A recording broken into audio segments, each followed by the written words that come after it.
Assalamualaikum warahmatullahi wabarakatuh. Selamat pagi, salam sejahtera untuk kita semua. Perkenalkan, saya Profesor Dr. Wiwi Dayati MHum bersama tim saya, Winnie R.E. Tumanggor SKM, MPH, Emma Marcella SSMSI, dan Latifah Yusri Nasution SSMSI. Hari ini adalah saya akan menjelaskan tentang video pembelajaran terhadap literasi lingkungan untuk pencegahan stunting melalui buku saku gizi. Dan ini adalah berkaitan dengan pengabdian yang telah dilakukan di dalam pencegahan stunting di Desa Masjid Deli Serdang. Berikutnya.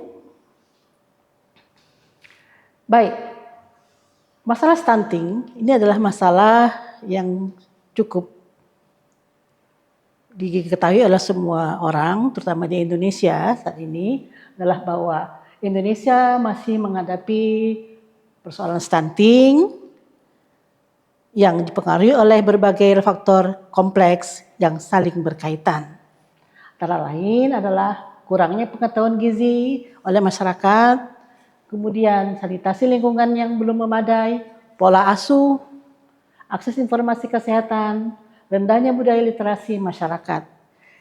Ini semua akan bisa terselesaikan apabila kita memerlukan sebuah solusi yang dapat dipahami oleh semua masyarakat.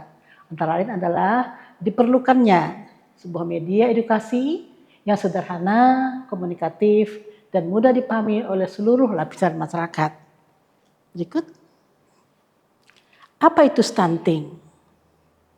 Stunting adalah kondisi gagal tumbuh pada anak akibat kekurangan gizi kronis sejak masa kehamilan hingga usia 2 tahun. Dampaknya kita lihat adalah tinggi badan anak tidak optimal, perkembangan otak terganggu, kemampuan belajar menurun, dan produktivitas rendah saat dewasa. Kadangkala di dalam kehidupan kita ini berpersangka kepada anak-anak bahwa mengapa seorang anak tinggi badannya tidak optimal, kita bisa menjelaskan mungkin, oh ini faktor keturunan, itu adalah anggapan yang sangat general sekali di dalam masyarakat. Kemudian mengapa anak saya tidak pintar-pintar?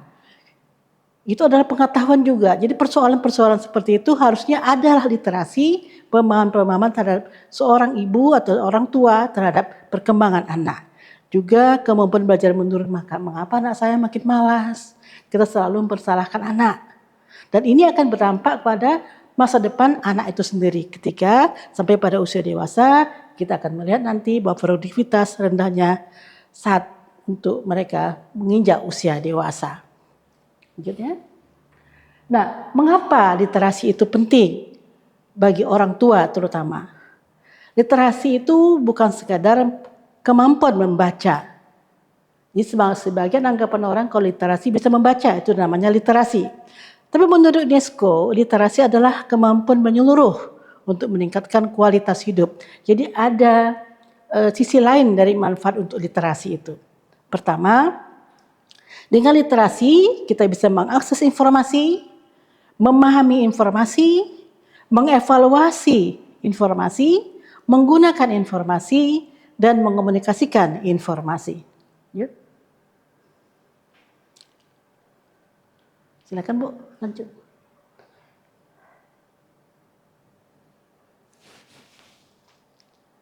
Literasi lingkungan, mengapa kita kepada lingkungan? Karena lingkungan adalah tempat tumbuhnya anak. Ya, seorang ibu yang sedang dalam proses kehamilan juga berkaitan dengan lingkungan. Bagaimana literasi terhadap lingkungan itu adalah hubungan manusia dengan lingkungan. Jadi kita hidup ini tidak lepas daripada lingkungan. Kemudian mengambil keputusan yang dapat berdasarkan kondisi lingkungan. Menerapkan perilaku ramah lingkungan, menjaga yaitu kesehatan lingkungan sekitar kita. Jadi literasi lingkungan mendukung perilaku hidup sehat secara menyeluruh. Nah, hubungan literasi lingkungan dengan stunting itu bagaimana sebenarnya? Pertama adalah literasi. Jadi pemahaman literasi ini bagi seorang tua, ibu atau ayah itu sangat diperlukan. Dan kemudian adanya pengetahuan. Ya, pengetahuan itu tidak hanya diperoleh dari pendidikan secara formal, secara informal juga bisa diperoleh pendidikan. Kemudian sikap kita terhadap memahami lingkungan-lingkungan kita itu, dan kemudian bagaimana perilaku kita menghadapi lingkungan, serta bagaimana pola hidup kita untuk mengadaptasikan diri kita, peran kita dengan lingkungan yang ada di sekitar kita. Jadi literasi lingkungan menjadi titik awal yang mendorong peningkatan pengetahuan gizi, membentuk sikap dan perilaku positif, hingga akhirnya mewujudkan pola hidup yang sehat yang mencegah stunting. Baik, mengapa diperlukan buku saku?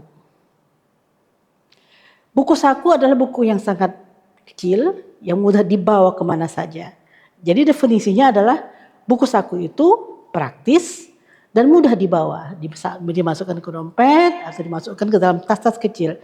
Ukurannya kecil, jadi kita tidak memerlukan sebuah wadah besar untuk membawanya. Yang kedua adalah bahasanya sederhana. Bagaimana bahasa sederhana? Karena mudah dipahami, tidak berisi dengan kata-kata yang ilmiah yang bisa dipahami oleh semua lapisan masyarakat, mulai dari pendidikan rendah sampai pada pendidikan yang tinggi. Kemudian di dalam buku saku itu ada ilustrasi dan infografik yang mudah dipahami. Dan ini meningkatkan pemahaman bagi pembacanya juga. Kemudian melalui buku saku itu sendiri adalah orang tua atau orang-orang yang memerlukan tentang pengetahuan tentang stunting bisa mempelajari dengan mudah. Jadi belajar mandiri, dapat dipelajari secara mandiri dan dibaca berulang-ulang. Jadi kemanfaatan buku saku adalah seperti itu. Buku saku sebagai media literasi. Buku saku gizi berperan sebagai instrumen multifungsi dalam upaya meningkatkan kesehatan masyarakat. Jadi buku saku itu sangat penting sekali. Dengan adanya pemahaman terhadap buku saku itu, maka kita akan bisa memberikan sebuah peningkatan kesehatan bagi masyarakat. Yang pertama adalah buku saku itu berfungsi sebagai media edukasi, menyampaikan informasi gizi secara terstruktur. Yang kedua, media komunikasi kesehatan, yaitu menjembatani tenaga kesehatan dan masyarakat.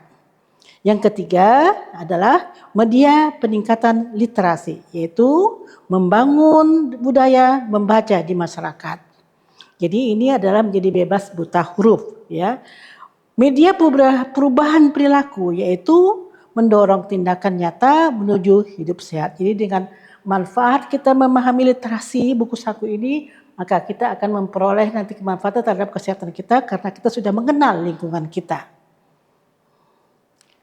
Nah, pada prinsipnya penyusunan buku saku itu adalah pertama, menggunakan bahasanya sederhana. Yang kedua, komunikatif. Yang ketiga, tidak ambigu. Yang keempat, sesuai dengan tingkat pendidikan pembaca.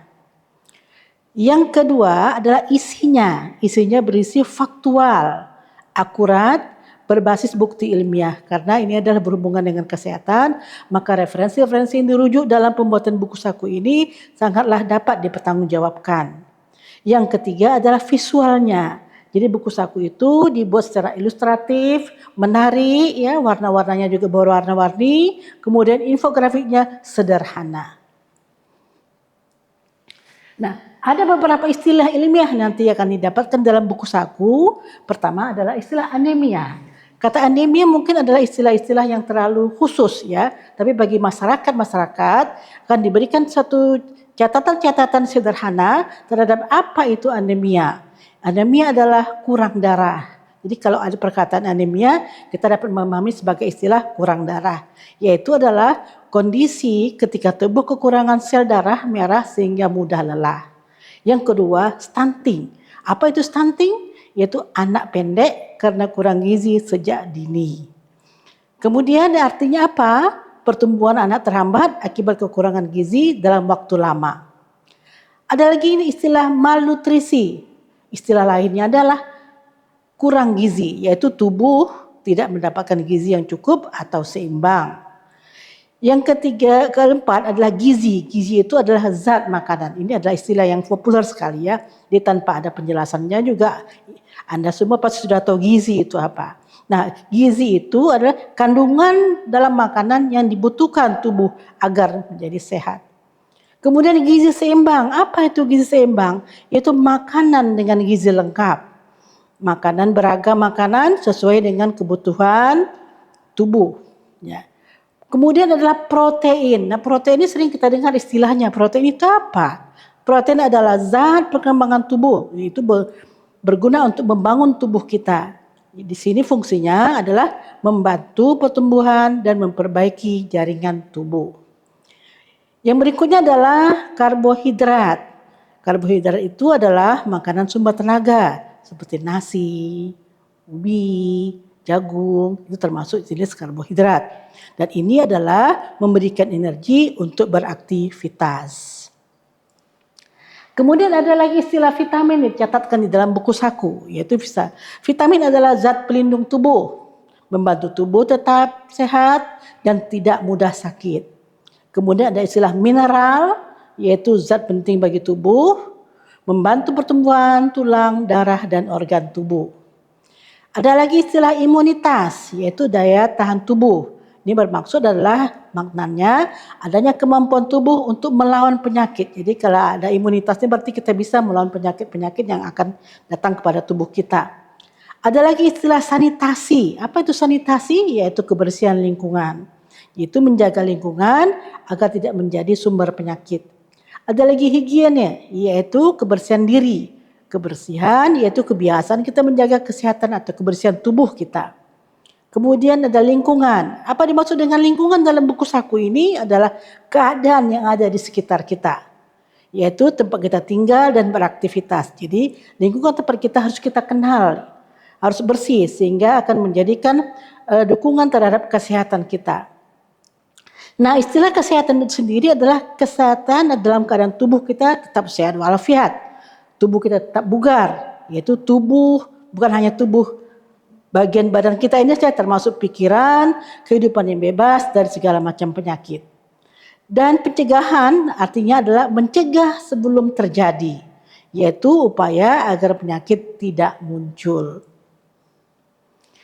Dan ada lagi istilah bakteri. Bakteri itu apa? Yang di dalam buku saku akan muncul istilah bakteri, virus, diare, dehidrasi, dan sebagainya. Bakteri adalah kuman, yaitu makhluk sangat kecil yang dapat menyebabkan penyakit. Kemudian virus, yaitu kuman penyebab penyakit. Kuman yang dapat menyebabkan berbagai penyakit menular. Diare, itu apa? Mencret, yaitu buang air besar yang berbentuk cairan dan terlalu sering, dikatakan adalah diare. Dehidrasi adalah kekurangan cairan. Tubuh akan kehilangan banyak cairan, itu namanya dehidrasi. Kemudian ASI eksklusif, itu hanya diberikan ASI, tidak ada tambahan-tambahan makanan lain, hanya ASI eksklusif namanya. Bayi hanya minum ASI selama 6 bulan pertama, tidak ada tambahan lain. MPASI, apa itu? Makanan pendamping ASI. Makanan tambahan setelah bayi berusia 6 bulan. Imunisasi, yaitu suntikan penyegah penyakit, gunanya adalah membantu melindungi anak dari penyakit tertentu. Dan pertumbuhan, istilah pertumbuhan maksudnya di sini adalah bertambah tinggi dan sehat. Itu perubahan ukuran tubuh anak. Nah, apa saja yang ada dalam literasi dari buku saku kita ini adalah buku saku yang efektif mengintegrasikan kelima unsur literasi ini secara harmonis. Sehingga pembaca tidak hanya memahami informasi tetapi juga terdorong untuk mengambil tindakan yang nyata demi kesehatan keluarga. Ini adalah kelima unsur di dalam buku saku kita. Ya, adanya informasi yang mudah dipahami, kemudian kalimatnya disajikan secara efektif, kemudian ada ilustrasi yang mengandung makna, jadi gambar-gambarnya ada maknanya semua. Kemudian ada contoh-contoh yang digunakan, kemudian ada persuasif atau mengajak pembaca untuk melakukan tindakan seperti apa yang di dalam buku saku. Jadi unsur-unsur ini memastikan bahwa buku saku menjadi alat perubahan perilaku yang nyata, bukan sekadar bacaan. Baik, yang terakhir adalah materi buku saku. Apa saja kandungan isi buku saku yang akan Anda baca? Pertama adalah buku saku gizi mencakup topik-topik esensial yang penting, yaitu yang saling melengkapi untuk pencegahan stunting secara komprehensif. Pertama adalah gizi dan 1000 HPK. Apa itu? Pengertian stunting ada di dalamnya. Penyebab stunting ada. 1000 HPK adalah 1000 hari pertama kehidupan. Itu kira-kira 3 tahun. Kemudian adalah gizi ibu hamil. Nutrisi bayi. Apa itu? ASI eksklusif. Empasi. Kemudian menu gizi seimbang. Dan yang terakhir adalah sanitasi dan kesehatan. Itu PHBS, sanitasi lingkungan, cuci tangan, dan imunisasi. Semua istilah-istilah singkatan ini ada di dalam buku saku kita. Demikian untuk materi buku saku kita. Semoga ini disampaikan pada hari ini akan sangat bermanfaat bagi Anda semua. Terima kasih. Assalamualaikum warahmatullahi wabarakatuh.